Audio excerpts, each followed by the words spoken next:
Welcome to this presentation on online assessment.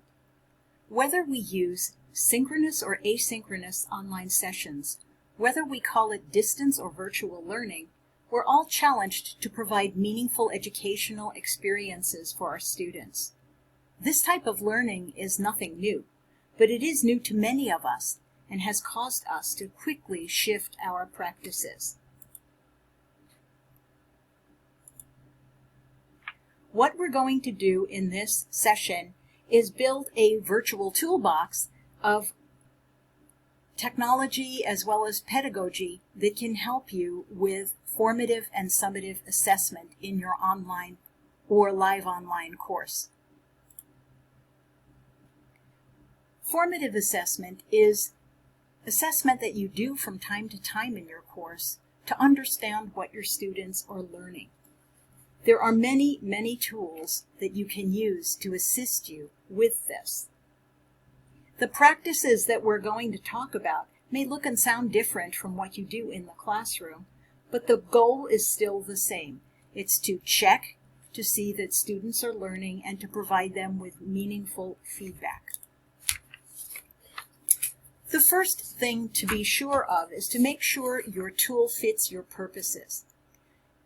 Select at most 2 to 4 that work for you and your students. Focusing on just a few of them lets students experience tools they're familiar with, while also ensuring that your checking for learning doesn't get boring to them. In order to get some idea of how to choose tools, it's important to look at what you want to learn. If you want to see students process, in other words, how they're solving an algebraic equation, or how they're understanding a particular chemical process, you want to select a tool that can capture that, like Animoto or Flipgrid. If instead you're interested in checking their content understanding, you want to try a different tool like Kahoot or Quizlet. Let's take a look at some of these tools in detail.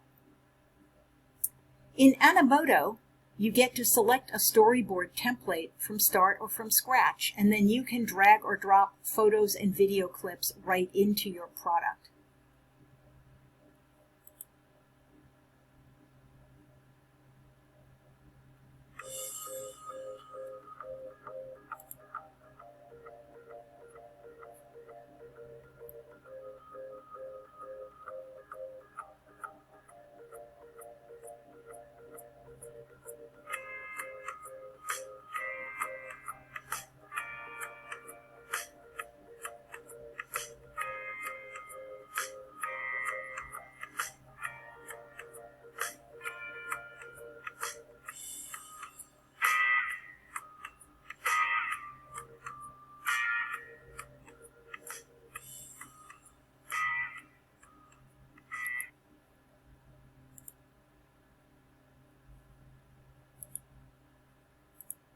What's helpful with Animoto is it's really quick for students to set up a short little video that demonstrates what it is they've learned in a course. Quizlet is an easy way to practice what you want to learn, like for example, vocabulary or definitions. Here's a short video about Quizlet. You also don't need to create your own. You can browse their huge online gallery.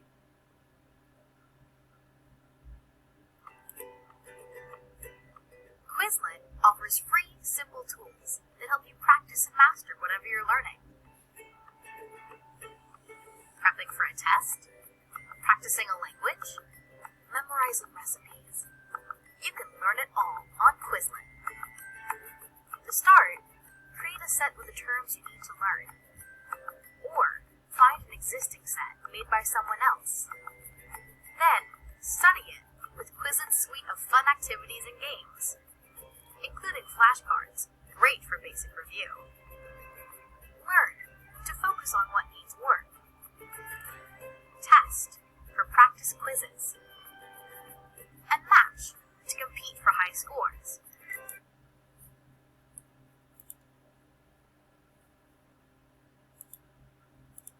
Again, Quizlet is very easy to get started with, And students like the interactivity of drilling with flashcards.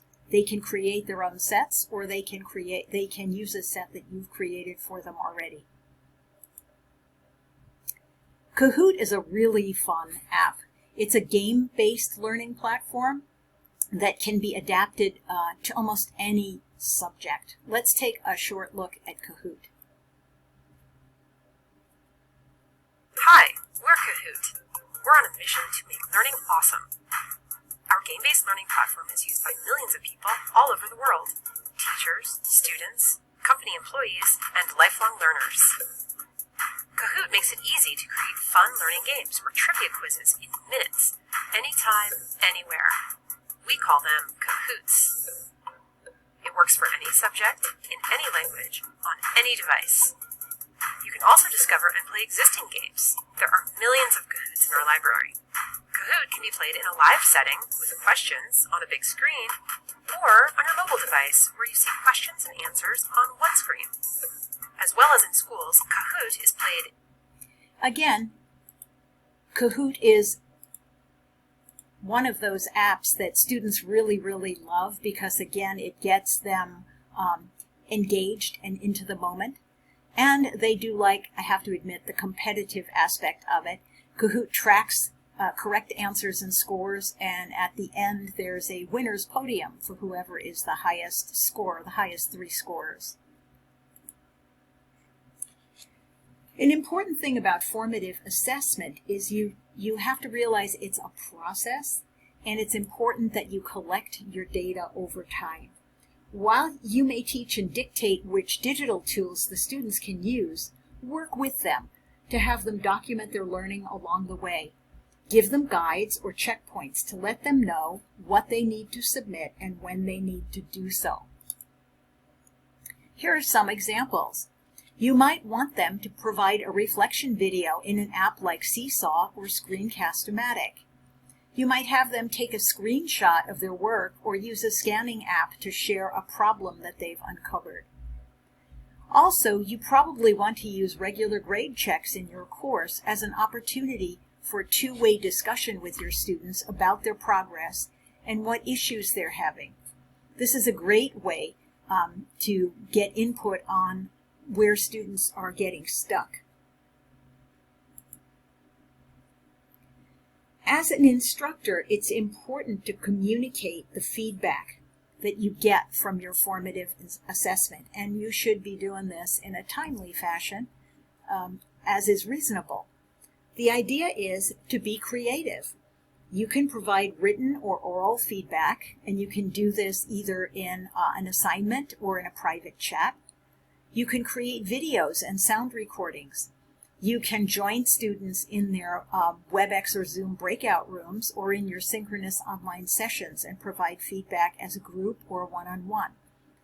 Of course, you can also have personal conversations with your students, okay, and you can give them just-in-time feedback and guide their thinking on a particular topic.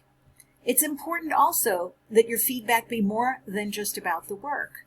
You want to check in on students' overall well-being and ask them how they're coping with the distance learning environment.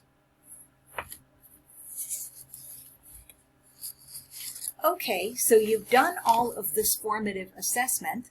Now what do you do with the information? Okay, well, here are some ideas as to what you could do with the information. Is you could decide, well, if a topic isn't working well, then what might you do to make that different? Okay, you could reteach the topic differently in the online environment. You could maybe support the online session with some asynchronous material that students can access offline. Or you might want to try making the session more interactive. That would also give you more just-in-time information about where students are not understanding the points. Suppose some students need additional support. Well, you could set aside time for one-on-one live online sessions similar to office hours. You can group students so they can work collaboratively. In this way, students can leverage each other's abilities. in helping them understand the material. Or since we're normally, as faculty, the first line of support for students, we can connect them with additional resources like online tutoring, advising, or counseling. This is a very common question in the online environment. What do you do with a student who checks out of your online session early? Well, the first thing to do is to determine if the student actually has a valid reason for leaving, such as a change in their home or job responsibilities. Many students sign up for a course months before the course actually runs, and in that time, especially in the environment we're in today, their job requirements may have changed, and they may have to leave your session early. Also, it's a good idea to try to foster engagement so students can see the value in staying for the entire online session. And if that doesn't work, you might try breaking up the session into smaller ones. Usually, it's a good idea to keep sessions less than an hour at most. Okay, so now we've done our formative assessment and we're coming up on the end of the semester. What can we say about assessment at the end of a semester that's more than just the grade the student got in the course? Summative assessment, the point of that is to evaluate a student learning experience at the end of either an instructional unit or at the end of the course. These are usually very high stakes assignments. Think in terms of final exams, term papers, or recitals. And it's important to not rely solely on tried and true summative assessment processes and strategies.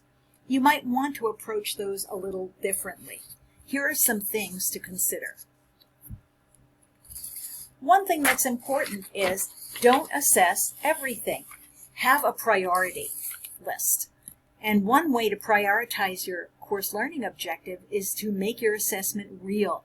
This is an acronym that stands for readiness, endurance, assessed, and leverage.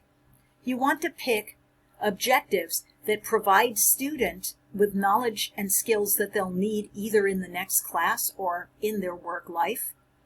You want to choose objectives that give students knowledge beyond the course that you're in, a single unit of study. So broad, think of these as the broad overarching concepts. For example, in a math class, this might be the ability to use a model successfully, a mathematical model.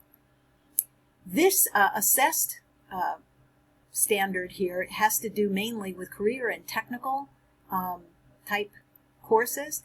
So if your course has an objective that will be assessed in either a national, professional, or licensure exam, you want to make sure that you cover that in your assessments. And the last is leverage. You want to make sure the objectives that you pick are going to provide students with knowledge and skills that are valued across disciplines.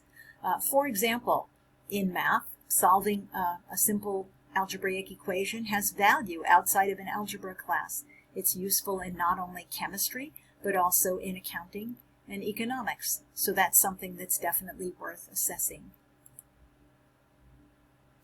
So how do you actually implement it? One great strategy is called performance or project-based learning.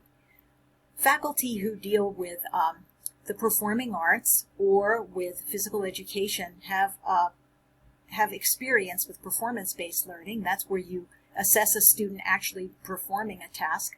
Project-based learning is a little less well known, but the idea is to provide students with a real complex task that they can bring all of the skills that they learned in your class to bear on solving an authentic problem.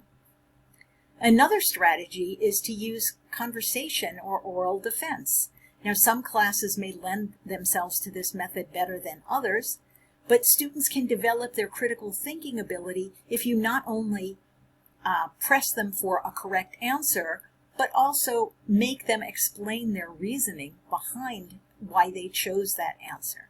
Justifying your choice is a major skill that's used in many different careers. Of course, if you decide to go with a standard form of summative assessment like an exam, You can have your students take that exam in a live online session that you monitor, or you can use a lockdown browser such as Respondus. There are Chrome extensions for written work, especially work that's shared in a project group on Google Drive, that will let you play back a document's revision history so you can see who's revised what and when.